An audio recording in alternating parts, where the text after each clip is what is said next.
Hello，各位观众，大家好，欢迎来到我的频道，我是 Lucy， 专注分享实用的股票投资知识。今天是10月29日，市场复盘来了。就在昨晚，英伟达单日市值暴增2300亿美元，带领纳斯达克指数再创新高。更重要的是，英伟达的估值已看似高不可攀。到底我们用了什么方法能从 K 线中发现机会呢？ Lucy 会从技术面和消息面带你一起拆解行情，看懂资金动向，把握市场节奏。如果你也想抓住下一波的投资机会，记得点击订阅并打开旁边的小铃铛，这样每一期干货视频你都不会错过。我们马上开始。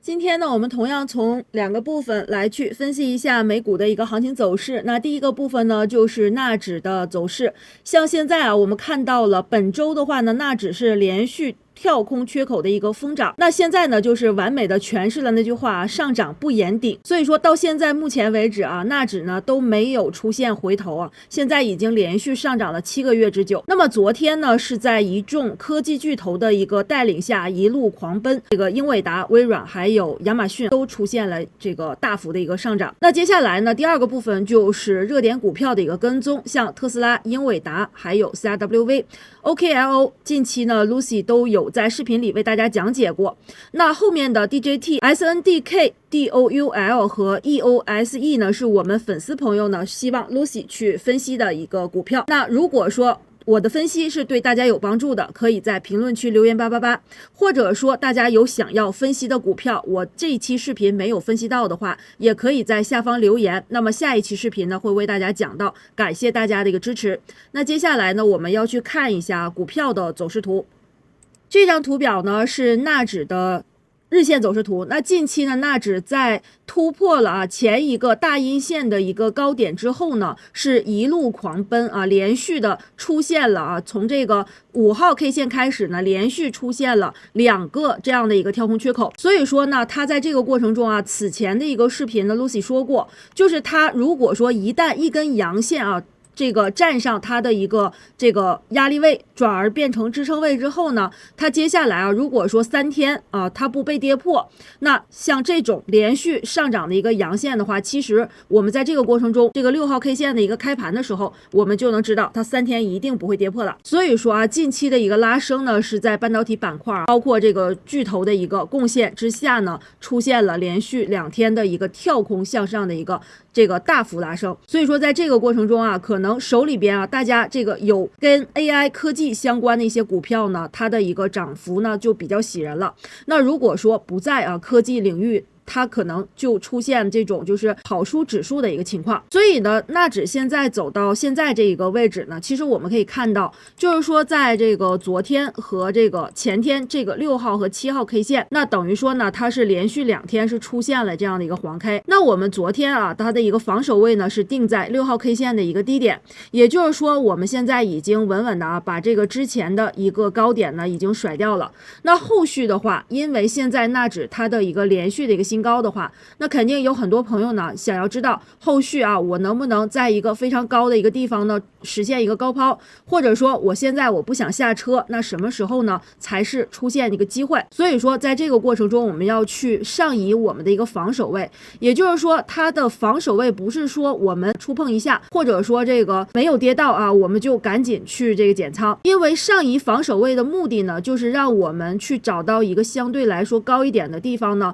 去锁定我们的一个盈利。所以在这个过程呢，其实我们要去分析一下这2根 K 线呢，其实出现黄 K 也就是一个这个整个指数包括纳指科技股这种超买的一个信号。所以大家要知道，近期呢肯定会出现这种拉高之后呢，它的一个横盘震荡，或者说呢需要减仓的一个位置。所以接下来我们要去对这个后续的一个行情呢去做一个分析。那它在这个过程中，显然我们可以看到这里标的一个数字呢，从这一天跳空强势区域，也就是上周开始，它出现了这个 TD1、2啊、3、4，也就是说其实呢加速的位置呢是5、6、7三根 K 线，所以说在这个过程呢它也是满足了我们的一个 TD9的一个这个方法，它在这个过程中呢一般是5和6呢会出现这种加速的一个这个阳线，所以后续呢本周还有3个交易日啊，今天是星期三，所以在这个过程中呢我们后续要看啊7、8、9这个8和9是如何产生的，而且呢在本周的话最后一天啊，也就是星期五呢它会收出一根月线，所以在这个过程中呢其实我倒是认为啊它不会出现太大的一个跌幅，而且在这个过程中呢其实我们还可以多看几天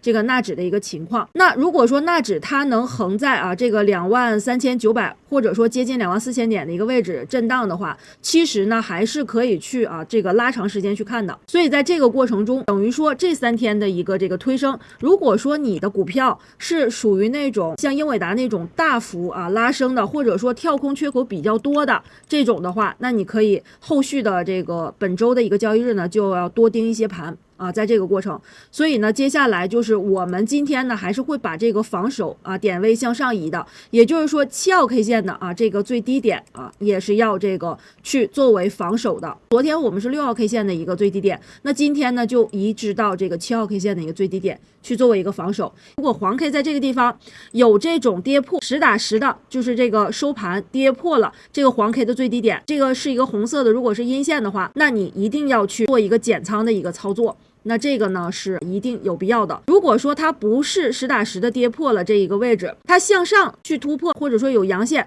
或者说呢它能再出现一个跳空缺口的话，那就不用了啊，就不用去这个把你的这个涨幅比较大的一些股票呢去减仓，就是这样的一个分析。所以在这个过程中啊，不是说 Lucy 呢要把这种就是模棱两可的一个结果呢给到大家，我说它绝对不会跌破，不是这样的，就是在这个盘中的话，大家要做好你的一个防护。当然如果说我去讲的话，那肯定它这个位置如果实打实跌破了，你可能没有出的话就来不及了。所以呢纳指呢要先在啊这样的一个位置看，当然它现在呢可能连续出现的啊这样的一个这个大幅的一个这个缺口的话，现在呢是第4个缺口，所以说现在啊还没有出现这种消耗型的一个缺口的话，我们可以再等一等啊，等一等它的一个结果。所以在这一路啊去这个观察我们的一个这个纳指的一个情况的话，等于说这个彩虹带起到了非常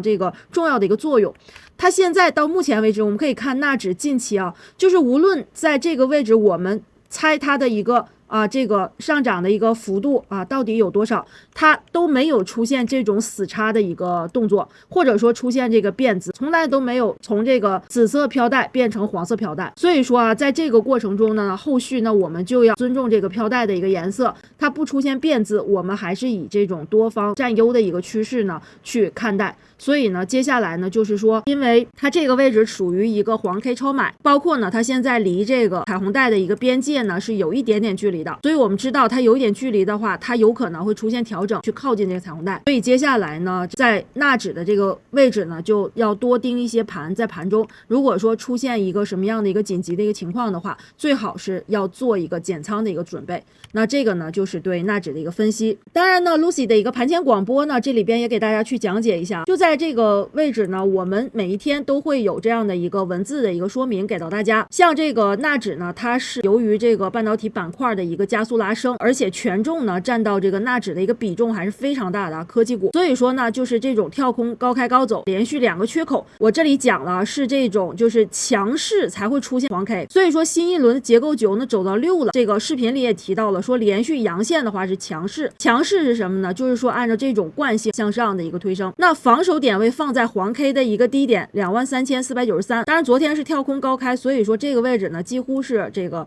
做不到的。所以说现在呢，显然是因为这个就是贸易和谈啊，包括其他的啊向好才会出现这样的一个走势。所以呢，一旦这个被跌破，就是我们说到的这个点位啊，它不一定会出现，但是呢，就是盘中的话啊，来不及通知，那大家要心里有一个数。那没有跌破呢，持仓一直拿着就可以了。所以说啊，后面这句话大家 AI 方向合作的利好频出，这个时候呢，相关的个股就是重点拉升的方向。所以最终大家看到的是什么？就是这个英伟达呀，它在这个 GTC 大会上讲的的一些这个方向都会出现这种大涨。当然呢，英伟达它本身它也是这个纳指的一个权重股，也出现了一个大幅的一个推升，所以纳指为什么那么强势跳空，就是因为这个原因。所以说啊，在这个过程，那我们要知道它为什么上涨，知其然知其所以然。那接下来我们就看一下这种这个重头戏的股票，包括特斯拉还有英伟达，它到底是一个什么样的一个走势。先来看一下这张图表呢，是特斯拉的日线走势图。它在这个过程中呢，就是我们在每一期的一个视频，包括我的盘前广播，都会给大家去讲到啊，就是说特斯拉近期它的一个震荡啊，这种小 K 线啊，会出现什么样的情况。所以说呢，它站稳了我们的一个观察的几个比较细节的一个位置，像439.35啊，像453.25这个位置呢，其实都是一个参考，就等于说它在这个地方，我们最终要看的是什么？彩虹带。我刚刚给大家讲过，就是这个彩虹带它不出现变字，等于说趋势还在，那你只要是有我们的彩虹带，或者说你有这种能观察它的一个趋势的一个这个指标的话，那你在这个过程中就能看得出来，它出阳线它一定是向上的。所以这个位置我说的意思就是说，它如果说能站上是比较好的，但是它已经去出现了这种止跌信号，彩虹带上方，这不是我们此前一直给大家去讲过的这种拉升的一个信号吗？所以在这个过程，假如说你是做这个特斯拉波段的，或者说你是长期持有的，你在这个过程中就不会去卖出，或者说你有这个更多的一个资金去做这种就是短期的一个效应的话，你在这个位置是可以加仓的。所以说特斯拉近期啊，它的一个走势呢，虽然说没有这个英伟达比较强势，那可能由于这个多方原因，一会儿呢 Lucy 给大家分析一下。但是从 K 线上我们是可以看到，就是说我们在不知情或者是不知道这个特斯拉公司的一些这个基本面的消息的一个问题上的话，从这个 K 线我们是可以分析到的。所以呢，从这个上一条视频到今天呢，是2根阳线的一个拉升，最终呢昨天也是站稳了这个453块2毛5。所以说这样的一个位置啊，如果说咱们持有特斯拉的朋友，那在这个地方呢也算是啊这个近一段时间有惊无险。在这个过程中呢，还是出现了一个上涨，但它现在呢，就是离前方啊比较近的这个470块7毛5这个位置呢是比较近了。而且呢，它既然通过1个月的一个震荡时间又出现了一个推升，那我想啊，这个高点呢就不算是一个这个压力位了啊，不是一个明显的压力位，它很容易就会突破这样的一个位置。而且呢，从我们的一个信号来看的话，就是说从这个 K 线呢是可以诠释到现在当下特斯拉它的一个情况。那从它的一个筹码峰的一个缩减的话，那现在从新闻上看的话呢，就说明啊，现在这个马斯克的一个薪酬的一个问题呢，现在还没有落实。但是我们从这个各个角度，包括特斯拉它本身公司的一个经营，包括它未来的一个发展动向的话，那我想啊，从这样的一个信号来看的话，这个位置流入的资金，它现在出现了一个阳线的一个信号的话，等于说这个呢是我之前给大家去讲过的，它给我们带来的后续的一个走势是什么样的。那我想我们的一个学员呢应该知道啊我在说什么。所以说这个呢是特斯拉的一个走势。那我们来看一下，就目前为止呢，就是特斯拉相关的一个这个基本面的一个消息啊，这是 Lucy 在一个这个图的一个平台上找到的一个消息，就是说这个特斯拉董事长啊，已准备好任命新的 CEO， 最可能的人选来自公司的一个内部，也就是说呢，最好还是这个内部的人选会比较好，但是呢，这也是一个备选。那这则消息呢，它的一个问题呢，就是说现在呢有一个这个比较悬而不决的一个这个消息呢，是因为啊，这个马斯克他的一个1万亿美金的一个薪酬方案，现在呢公司内部还没有通过。当然呢，现在的一个董事会主席呢是呼吁啊，说这个如果没有这个马斯克的话，相当于特斯拉呢这个没有灵魂了，后续呢一些这个公司的一些发展方向可能就不太能实现了。所以这个位置呢，大家其实呢也是能判断出来啊，就是说只要马斯克留在公司啊，这个特斯拉呢还是会继续实现说未来这个5年10倍这个金额。那如果说他不留在这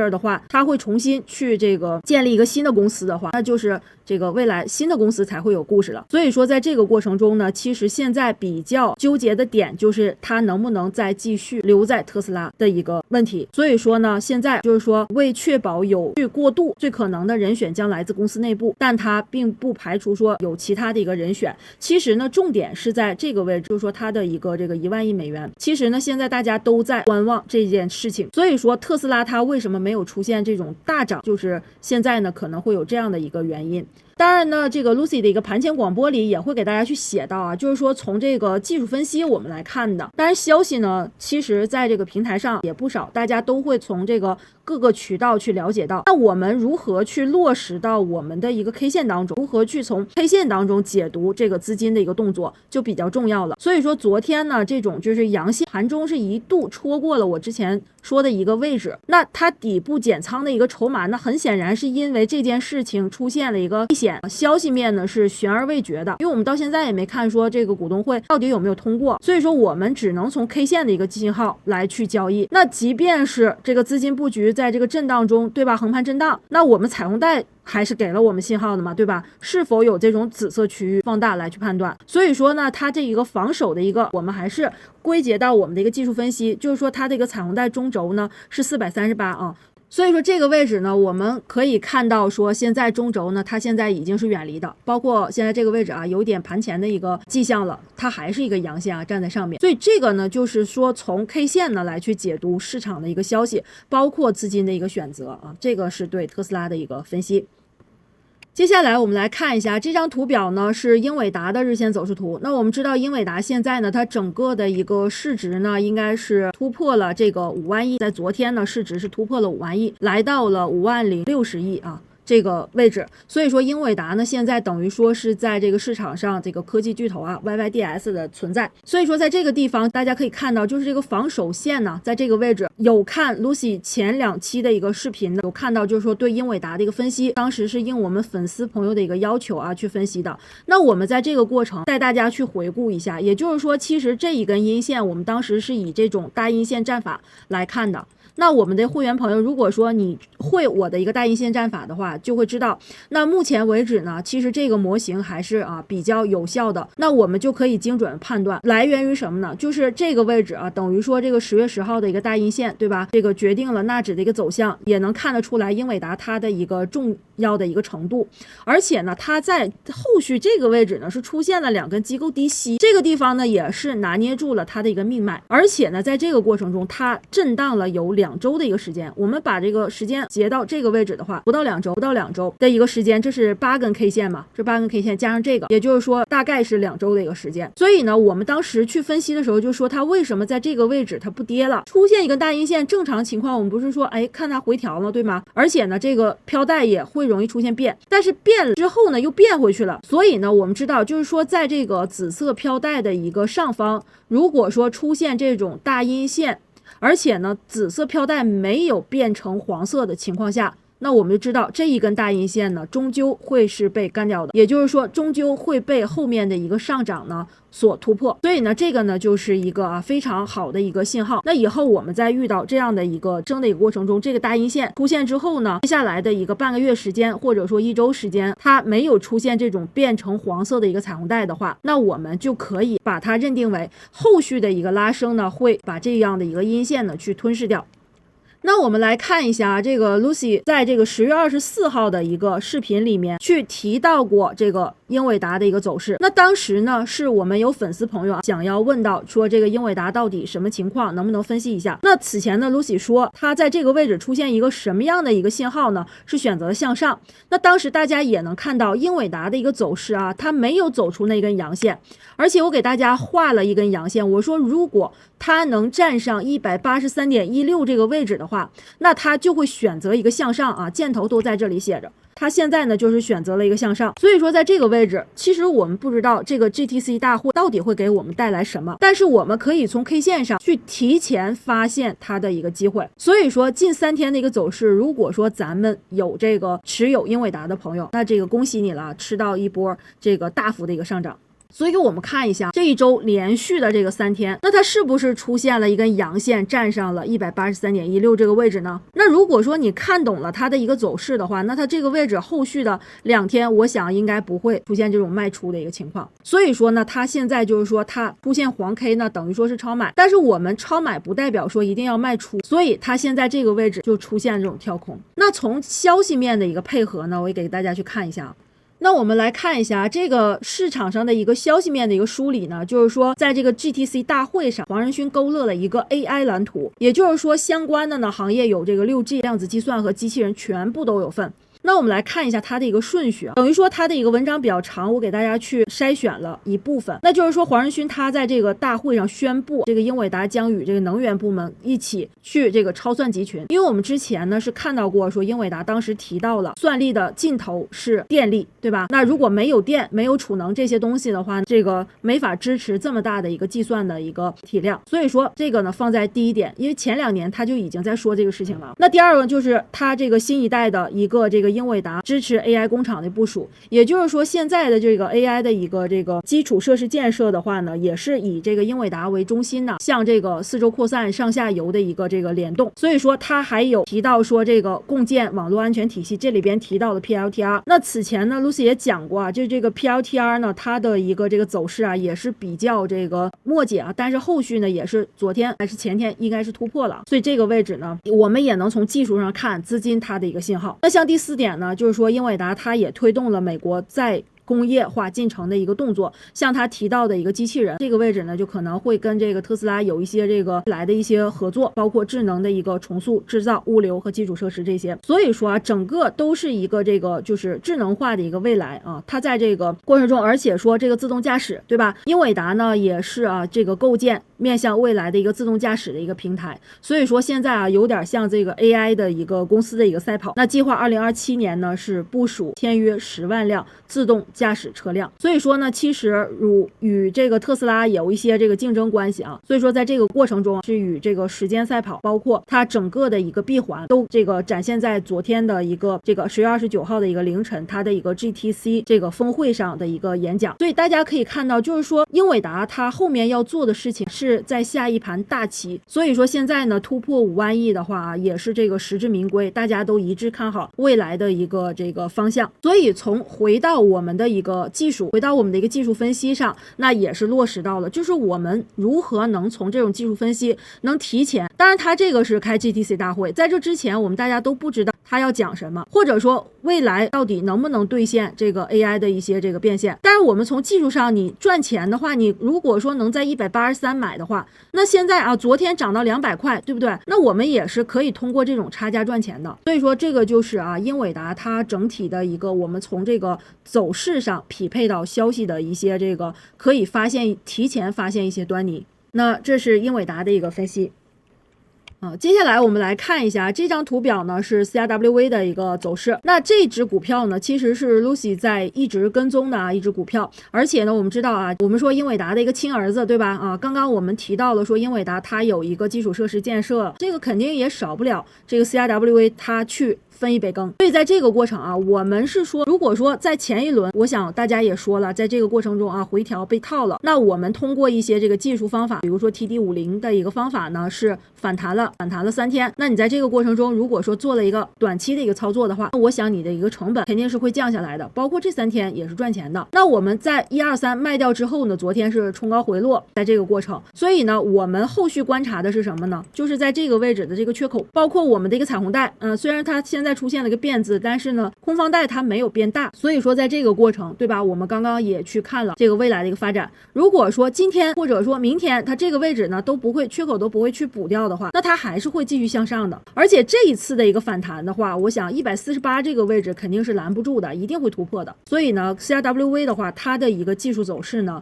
也会相应的出现一些这个机会。所以呢，我们在这个过程中，你的一个低吸成本是非常重要的。你只要成本足够低的话，哪怕说啊在这个过程中出现了回调，那我相信啊也是短暂的。这个呢是 CRWA。那我们来看一下我的一个盘前广播呢，这里有写到说这个昨天呢是第3根阳线，对吧？实体并不是很大，说明呢这个上涨衰竭的。那我们还是遵照我们的一个计划，就是预测1到3天反弹，你可以先去卖出嘛。而且我们这里啊用到了一个教的这个熟的不能再熟的这种3阳小顶，对吧？那这是做波段的一个卖点嘛。然后呢，从这个技术上啊，我们真正的能从这个公司去赚钱，对吧？那接下来这个位置，如果说资金来看，那多方资金推动上涨的话，那后续3天，那观察一下10月27号那个阳线的低点，它不会被跌破的话，那这里没有跌破就可以再进了啊。这个呢是 CRWA 它的一个这个交易方面啊所落实的一个东西。所以说在这个过程中呢，其实啊，虽然 Lucy 的一个视频是隔天发布的，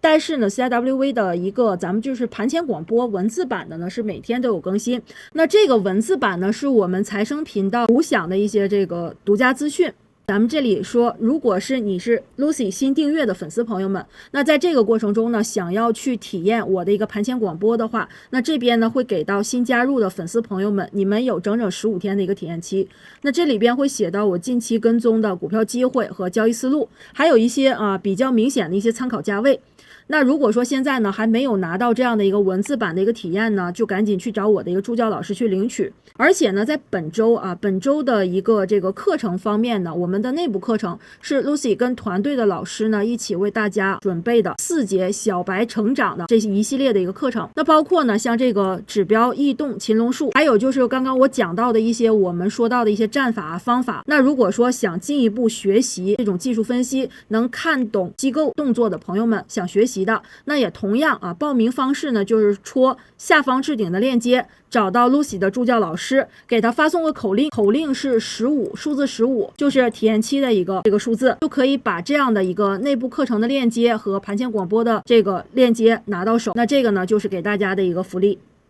那接下来我们来看一下这张图表呢，是 OKLO 的日线走势图。那在这个过程中这个咱们在粉丝朋友呢，我看到了说想问一下 Lucy， 就是这个还能不能继续持有？实际上我们来去分析一下就是说在这个地方我们解读一下 K 线的一个动作。你像它这个位置出现蓝 K 是比较明显的，这种有一个机构的一个低吸的一个动作，也就是说机构在这个位置呢，等于说产生了一个共识它会去买一些股票。所以在这个地方呢，它如果买了的话，等于说126就是它的一个成本。那在这个地方，而且呢它第二天对吧就出现了一个跳空缺口，所以说这个跳空缺口到现在为止1、2，等于说今天是第3天，现在是盘前，等于说这个第3天它现在还没有补掉这个缺口。如果说没有补掉缺口，它出现阳线的话，你可以再等一等去拿持仓。它在这个过程中缺口不补，它还会是向上的。所以这个呢就是通过 K 线的一个分析，而且它在这个过程中它的一个防守的一个位置呢，最好还是要去定一下。就一旦说它把这个缺口补掉的话，最好还是先要出来的。也就是说我们在交易的过程中，不是光想着去这个在哪里赚钱，它的一个这个防守位等于说我们先跑掉，它先跌下来的话，我们就要先跑掉。它的一个防守位呢，可以定在124.7块这个位置，先去提前说一下。但如果说它没有跌破它的一个位置，但是呢缺口它会补掉的话，它会相对来说会弱一些。如果说这个缺口它不被补掉的话，那我想再出阳线，等于说在它这个临去出现这种金叉出现变字之前呢，它出现阳线的话，它就不会出现变字了，而且在这个过程中它就会一路向上。所以这个缺口呢还是比较重要的。这个呢就是 OKLO 的一个分析。所以说我想咱们的朋友们他应该不会说在这个位置，如果说被套的话那就比较难受了。那如果它现在出现这种反弹向上的话，那你比如说它在这个地方对吧，